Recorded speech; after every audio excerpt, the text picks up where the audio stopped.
Саламатсыздарбы? Менин атым Жаркынбаева Гүлмира Эсенгуловна. Токмок шаарынан келдим. Келгениmin себеби 2016-жылы июнь айында менин балам 1987-жылы туулган Чүй районунда Дүйшөналиев Жакшылык Мусакановичти жоң гана өлтүрүү эмес, өзүнүн машинасына өрттөп, кегети капчыгайына түртүп жиберген. Ал боюнча Чылпакбаева Бурусун, анан Бекиш уулу Тургунбек экөө кармалып, эң алгач Чүй району тергеген, андан кийин Чүй областын тергөө органдары тергеген, эң аягында ГСУ МВД тергеп, Чойбеков следователь, ошол башкармалыктын башчысы Усуповдун колу менен 2016-жылдын 11-июнунда сотко өткөрүлгөн бул иш. Генеральный прокуратуранын 2-класстагы кеңешчиси Молдокматовдун кол коюусу резолюциясынын астында. Эми бул иш 2016-жылы 8-июнда Бекиш уулу Тургунбек менен Чылпакбаева Бурусун менин баламды менин ата-энем жашаган үйдө, менин кызым жашаган үйдө, менин сиңдим жашаган үйдө, Покровка, Сайлык айылында, Токмок шаарынын Токмок көчөсүнөн издешкен. Ал жерде күбөлөр болгон. Анын бардыгы сотто айтылды, күбөлөр келип көргөзмөлөрүн беришти. Бул Чылпакбаева Бурусун деген аял өзү Токмокто, Чүй районунда, Бишкекте процентке акча берип, Улуттук банктын лицензиясы болбой эле туруп, бул закондуу эмеспи, бул дагы өзүнчө суроо, бирок ошого карабай элдерге процентке акча берген. Айлык проценти 6%, жылына эсептегенде 72% менен акча берген экен. Анан менин балама бул чистая формальность, сен аялың жок экен, менин ата-энем, бир туугандарым бардыгы эле мени акча катары эле карайт, бул чистая формальность, мага жардам берип койчу, сага үйлөрдү оформить этип турайын деп 6-7 үй оформить эткен экен. Менин балама бүт бардыгын кайра артка бер деп айткандан кийин, себеби соттон повесткалар келе баштаптыр да менин баламдын атына. Ошон үчүн кайра артка бер деп бир туугандарым, өзүм жана айткандан кийин ал кайра 6-июнда акыркы Шота Руставели, Бишкек шаарында жайгашкан Шота Руставели көчөсүндөгү квартиранын акыркысын оформить этип берип атат 6-сында. 8-инде булар издеп атышат дагы, 11-инде муну кармап өлтүрүп атышат да. Эми сот териштирүү мындай болду. 11-ай 2016-жылы сотко өткөндөн кийин Чүй районунун сотунун председатели Динеевдин председательствосунун астында сот отурумдары өттү.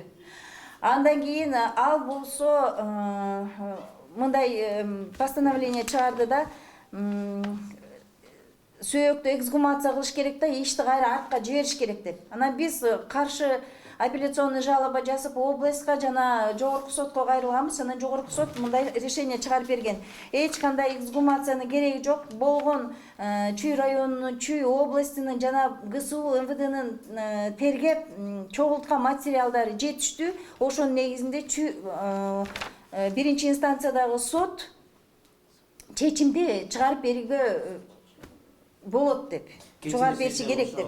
Ошол сотто мотив не деп чыкты? Кимди өлтүрдү деп табылды? Мотивти Чылпакбаева Бурусун жакшылык үйлөнөм дегендигине байланыштуу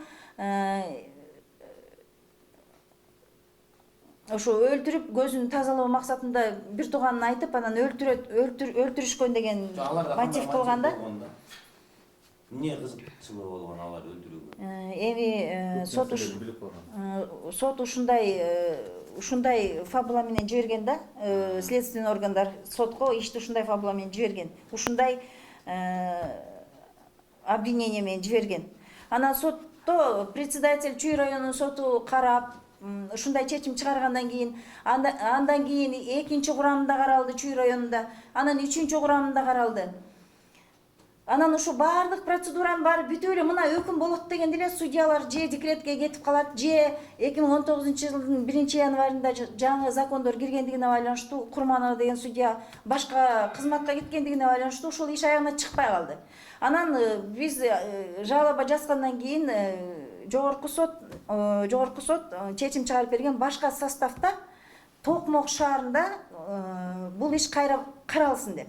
Анан кайра каралып баштады. Токмок шаарынын сотунун председатели Астаркуловдун жетекчилиги астында ушул сот иши жүрдү ушул убакка чейин. Анан бардык күбөлөр айтып атты, 8-inde издегенин далилдеп берип жатышты. Ошол Бекиш уулу Чылпакбаева издеп келгенин, телефонун распечаткалары чыгып атты. Ушул 11-инен 12-сине караган түнү Чылпакбаева да Бекиш уулу дагы жакшылык менен ошол жакшылыктын сөөгү табылган жерде болгондугун жөнүндө распечаткалар бар болуп атты. Алардын бут кийиминен ошол Кегети Капчыгайындагы топурактын анализи окшош чыгып атты. Бардыгы эле ушундай болуп келип атты да. Анан эми акыркы сөз бая күнү 9 октябрда прениядан кийин реплика болду. Ошол репликада Чылпакбаева мынтип айтып атат мага. Мен чыгам дейт. Өкүм айтыла элек. Ал сетканын ар жагында отурат, тордун ар жагында. Бирок мага ушинтип айтып атат. Мен бул жерден чыгам. Анан сен мени өлтүрөсүң. Анан сен менин ордума отурасың. Анан бардыгын түшүнөсүң деп. Эгерде ал өкүм кандай чыгаарын билбесе, эмне үчүн ал айтат ошол сөздү? Мен чыгам деп. Анан кийин 10 октябрга өкүм чыгуу түштөн кийинки саат 15ке коюлган. Биздин иш тетигил 2016-жылдан бери эле түштөн кийин каралып келе жатат. Бирок кече күнү Астаркулов келген адамдарды, көп адамдар келген соттук отурумга, ошол элдин бүт бардыгын таратып жиберип, эртең саат 9-да эртең менен биз силерге өкүмдү айтабыз деп бардыгыбызды таратып жиберди. Анан биз бүт бардыгыбыз бүгүн келдик. Бүгүн келсек 9-да да болгон жок, 9:30 болгон жок. Бир 10дон өткөндө өкүм окулуп баштады. Өкүм окулуп баштаганда өздөрү следственный органдары козгогон 166-статьядагы үйлөрүн алдырган адамдардын арызы боюнча убакыты өтүп кеткендигине байланыштуу ишти кыскартты дагы. Менин баламды өрттөп күйгүзгөндүгүнүн толук далилденбегендигине байланыштуу деп окуп баштаганда биз ызы чуу чыгарганда судья залдан качып чыгып кетти дагы, өзүнүн кабинетине барып жашынды. Андан кийин ИВСка барып жашынып чыкпай койду. Бул жакта сотто турган дарбаза бекилип турду. Анан бүгүн адаттан тышкары толтура милиционерлер ошол жерде кайтарып турду соттолуучуларды. Кайсы сотто болуп атат ушунда? Токмок шаарынын шаардык сотунда болуп атат бул окуя. Председатели жана сотто алып баруучу Астаркулов, председатель Токмоктун сотунун председатели. Анан эми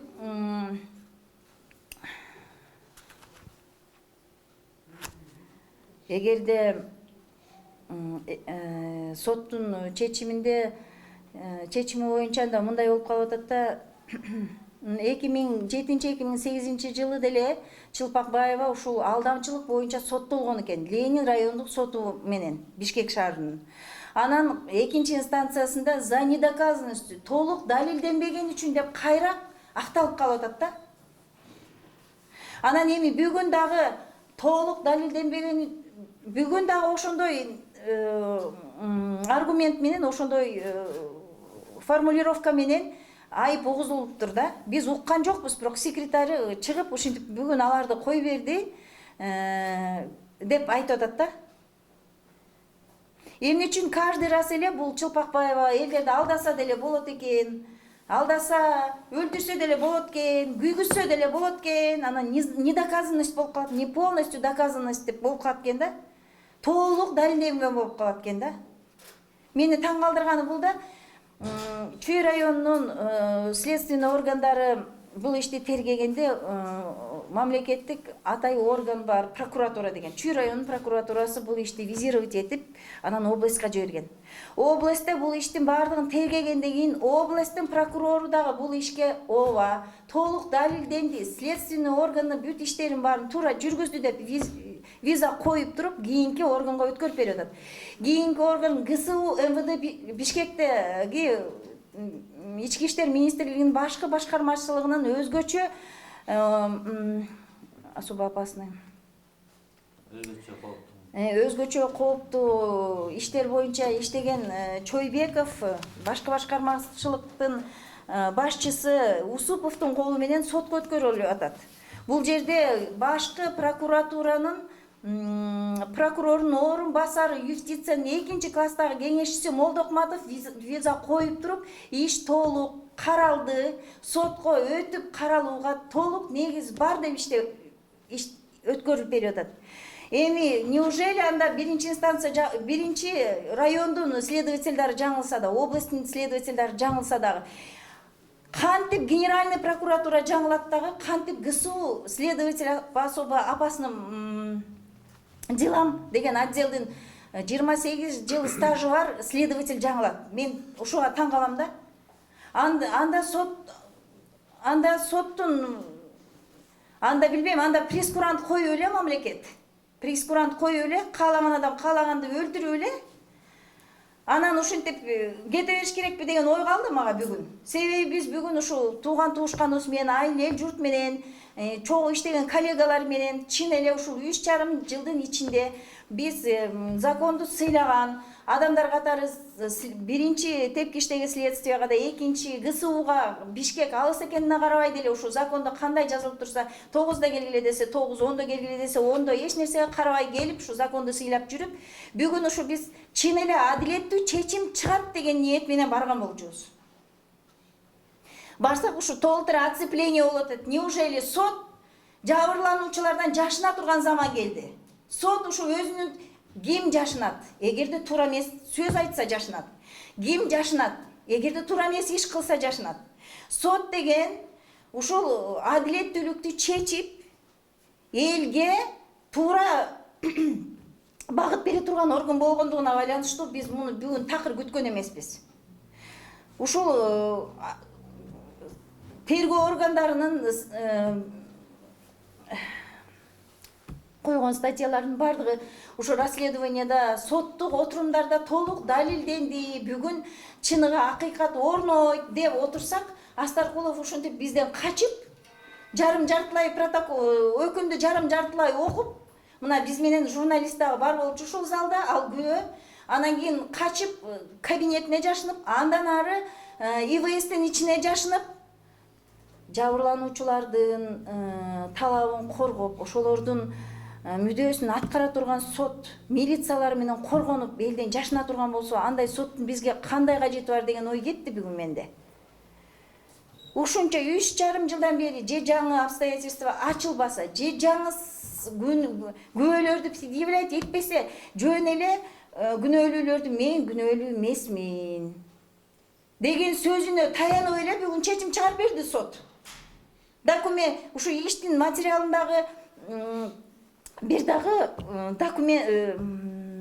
доказательстволорду негиз кылып көргөзгөн жок. Жөн эле Чылпакбаева айтты, мен күнөөлүү эмесмин, мен өлтүргөн эмесмин. Бекишоğlu айтты, мен өлтүргөн эмесмин дегендин негизинде эле аркасында буларды бошотуш керек, булар күнөөлүү эмес экен деп чыгарды. Ошол эле учурда ал айтып атат, Чүй район милициясы да туура эмес тергеген, Чүй областындагы милициясы туура эмес тергеген, башкы башкармачылык МВДнын тергөөчүлөрү да туура эмес тергеген, башкы прокуратуранын акыркы виза койгон Молдокматов да туура эмес виза койгон деп айтып атат Астаркулов деген судья. Мен азыр мен эле эмес, ушу мен менен келген элдер, жана мени колдоп келген элдердин да бир эле жалгыз эле мындай өтүнүч суроосу бар да. Урматтуу Кыргыз Республикасынын президенти Сооронбай Шарипович, урматтуу премьер-министр, урматтуу жогорку сот, урматтуу омбудсмен, урматтуу жогорку кеңештин депутаттары, урматтуу ушул укук коргоо органына байланыштуу болгон бардык органдар. Эми ушул азыркы заманда ушул бардык доказательстволор бар туруп, 3,5 жыл созуп туруп, жөн эле адамды өлтүрүү эмес, өрттөп, күйгүзүп, бардык уликалардын бардыгын жоготуп, Өзү юрист, өзү медик, бир тууганы да милицияда иштеген, баласы да милицияда иштеген. Өзүнүн айтуусу боюнча мен караларды да сатып алгам, мен кызылдарды да сатып алгам.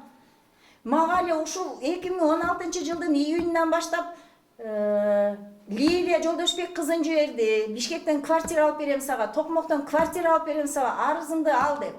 Андан кийин бир чала абышкасын жиберди. Мен атамдын бир тууганы. Баягы эле айткан условияны баары турат, арызыңды ал деп.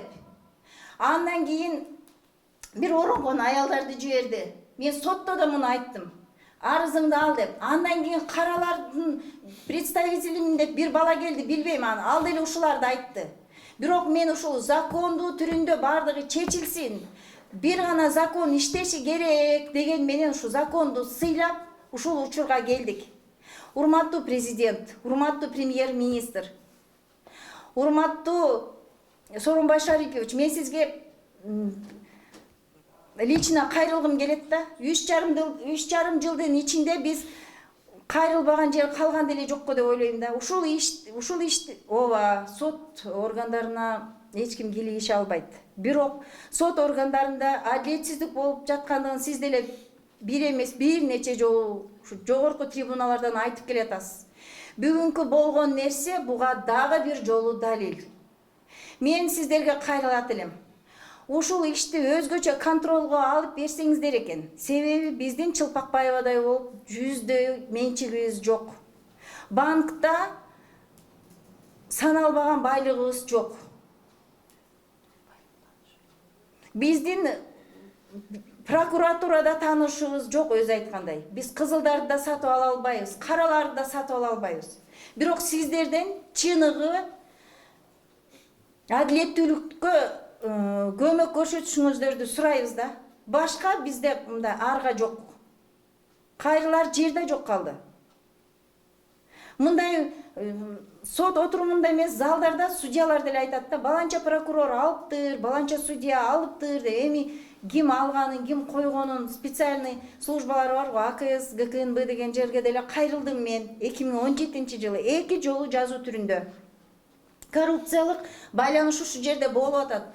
Ушу Токмокто, Чүйдө ушундай сөздөр болуп атат. Прокурорлор байланыштуу деп айтып атышат өздөрү эле, ушу силовой структуралар. Фамилияларын эми мен айта албайт экенмин, себеби билбейм аларды. Өздөрү ушинтип айтып атышат. Мен подозреваю, мен өзүм деле. Пожалуйста, ушуну расследовать этип бергилечи деп. АКС, ГКНБ деле мага жооп жазган жок. Телефондон гана жооп берди, хотя они должны были мне письменно ответить. Эми урматтуу президент, мен дагы бир жолу кайрылат элем. Карапайым эл бүт конституциядан башка бүт уголовно-процессуальный кодексти, гражданский кодексти жана жаңы болгон закондордун бардыгын 1-пунктунан баштап акыркы пунктуна чейин билүүгө милдеттүү эмес. Анын үчүн атайын органдар бар. Адамдардын укугун коргой турган прокуратура бар. Адамдардын укугун коргой турган омбудсман институту бар. Мен омбудсман институтуна дагы кайрылгам. Бирок алар айтышты, биз эч нерсе кыла албайт экенбиз. Биздин үнүбүз только рекомендательный характерде эмес этет деп. Урматтуу президент, урматтуу премьер-министр, урматтуу жогорку соттун председатели, урматтуу жогорку кеңештин депутаттары, сиздерден суранам. Ушу мага окшогон карапайым элден закон бузулуп, балдарын жоготуп, менчигин жоготуп, закондуулукту таба албай аткан элдерге жардам бериңиздерди өтүнөбүз. Менин баламды өлтүргөн Чылпакбаева буруусум менен Бекиш уулу Тургунбекти кой берип жиберген Астар Кууловго дагы чара көрүүңүздөрдү өтүнөм. Себеби өзү Чылпакбаева айтып атпайбы? Мен кызылдарды дагы, караларды да сатып алгам. Эми Кыргыз мамлекети светтик жана парламенттик мамлекет болуп, президент өз башында туруп, конституция жана закондорубуз бар туруп, ушундай кырдаалга туш келебизби? 3,5 жыл күткөн өкүм бүгүн адам өлтүргөнү толук далилденбегендигине байланыштуу бошотулсун дегенди уктук. Анда демек Кыргыз мамлекетинде 100 менчиги бар, банкта счету бар, соттордо таанышы бар, прокуратурада таанышы бар. Адамдарды өлтүрүп күйгүзө берсе болот дегенге жатабы буланда? Мен ушул суроого жооп издеп, ушул студияга келип отурам бүгүн. Сиз айтып атпайсызбы тиги менин ордума отурганда көрүңүздөр деп айтты депчи. Ошо эмне силер жолугуп аттыңарбы башкача депчи, ошо кайерден айткансыз, ал сөздү байкасай айта аласызбы? Мен ал аял менен эч качан жолуккан эмесмин. Бул сөз сот залында 9-октябрь күнү сот залында отурган элдин көзүнчө, менин адвокатым көзүнчө, судьянын көзүнчө, өзүнүн адвокаттарынын көзүнчө айтылган сөз. Себеби андан мурдагы күнү 8-октябрь күнү прения болгон жарыш сөз. Анан жарыш сөздүн эртеси күнү реплика болду да, ошол 9-унда реплика болгон учурда ошол Чылпакбаева ушул сөздү репликасынын аягында кагазына жазып алган ушул сөздү айтты. Мен бул жерден чыгам. Мен чыккандан кийин сен мени өлтүрөсүң. Мен Чылпакбаеванын сөзүн үтүр точкасына чейин кайталап атам. Мен бул жерден чыгам. Сен мени өлтүрөсүң. Анан сен менин ордума олтурасың. Ошондо бардыгын түшүнөсүң деп. Ошол жерде судья Астаркулов дагы болгон, прокурор Эшимбеков да болгон, секретарьлар да болгон, ошол жерде өзүнүн адвокаттары да болгон, ушул залда отурган элдердин көпчүлүгү болгон, менин адвокаттарым да болгон. Ошол себептен мен Чылпакбаеванын бул сөзүн ойлоп чыгарып аткан жокмун, ушул адамдардын бүт бардыгы уккан. Эгерде Чылпакбаева чыгаарын билбесе бул сөздү кайдан айтат? Биринчиден, экинчиден адамды өлтүрбөгөн адам эмне үчүн жиберет мага 4-5 жолу адамдарды? Акчаны ал, үйдү ал, айтканды кыл, заявлениеңи ал деп. Бир эле жолу болсо түшүнөм, 2 жолу болсо түшүнөм, мусулманчылыкта 3 жолу болсо да түшүнөм, бирок ал 4 жолу, 5-чи жолу ошол жерде конвойдо жүргөн Анардин деген баланы жиберген. Мен аны дагы айткан жокмун, айткан эмесмин сотто. Анардин деген баланы жиберип алган акчаны алгыла деп 5-чи кишини жиберген. Эгер күнөөсү жок болсо ал эмне үчүн жиберет анда? Эгерде прокурор эмне үчүн иш козгоду? Ооба, эгерде анын күнөөсү жок болсо, биринчи ступендеги прокурор жаңылса, экинчи ступендеги прокурор, областной прокурор дело прекращать этмейт да. Экинчиси жаңылса, генеральный прокуратурада иштеген адамдар, ушу виза койгон Молдокматов деген экинчи класстагы юрист экен. Ал деле аны визировать этмек эмес да. Кечирип коюңуздар, бул жерде законго туура келбейт экен деп. Бирок эмне үчүн анда сот ушу следственный органдардын бүт бардыгына бүт бардыгы туура эмес иштейт, же болбосо бүт бардыгы жөн эле мамлекеттин акчасын жеп атат деген сөз да анда.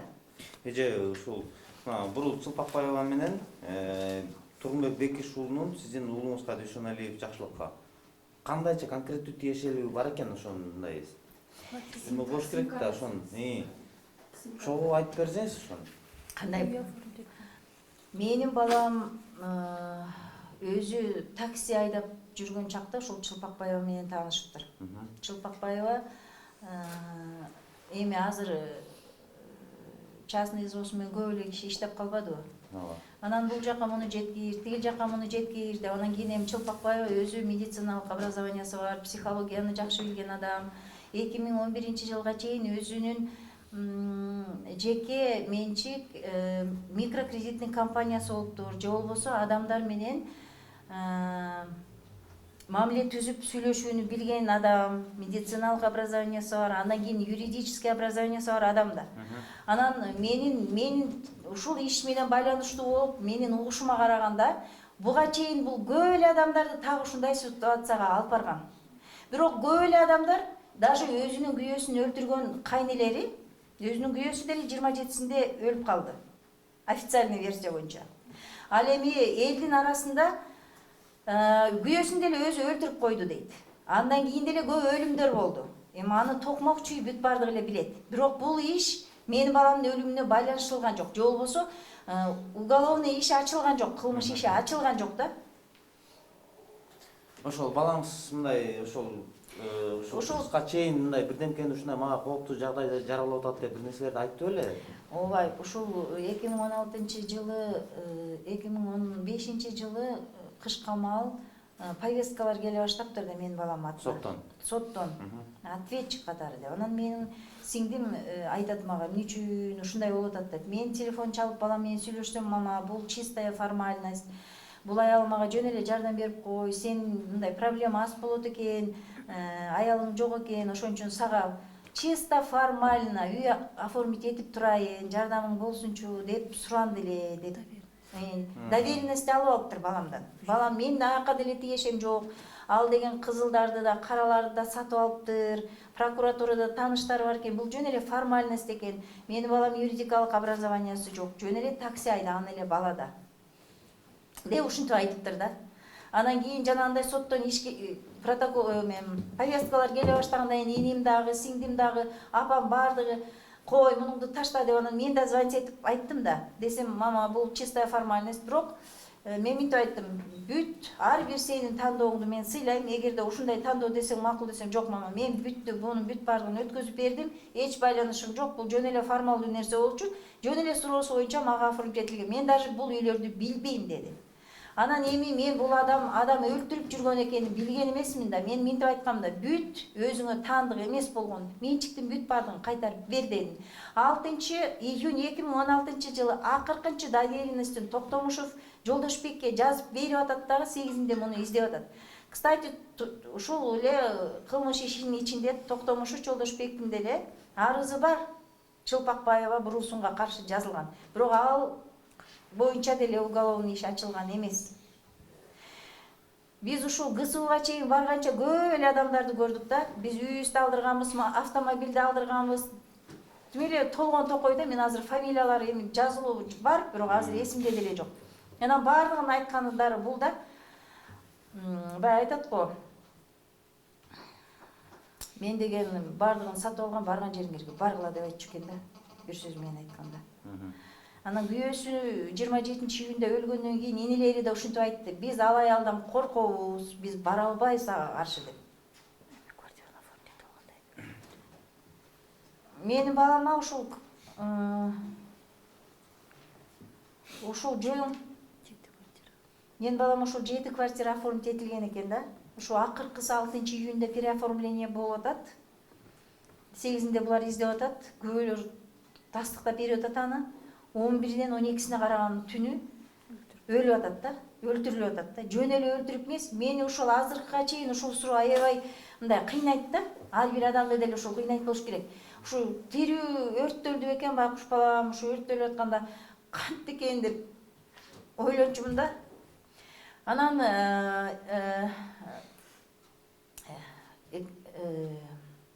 судебно-медицинская экспертиза болду да, биологиялык экспертиза. Ошонун жыйынтыгында мынтип жазылып турат. Бул баланын өпкөсүндө көмүр кычкыл газы жок болгон, же болбосо түтүн газдары болгон эмес. Ошон үчүн мунун өлүмү өрттөөгө чейин болгон деп. Ошондо Кудайга миң ыраазы болдум да. Жок дегенде балам тирүүлөй өрттөлбөптүр деп. Ошо баламды алдоо жолу менен эле бул адамдарды, бул аял 20 жаштан баштап 70 жашка чейин адамдарды алдаган. Булардын ичинде дипломдуусу да бар, диплому жогу дагы бар, үйдө отургандары да бар, кызматкерлери дагы бар. Эми азыр ушул ишке байланыштуу болгон прокурорлор деле кармалды, башка иш менен, бирок кармалды да. Мен ишенем, баягы түз болбосо да кыйыр баары бир ар ким өзүнүн жазасын алат деп. Азыркы учурда болбосо дагы эртеңки күнү областтык сот бар, жогорку сот бар. Бирок бүгүнкү райондук сот, биринчи инстанцияда шаардык Токмок шаарынын сотунун чечимине нааразы экенибизди билдирип келдик да ушул жерге.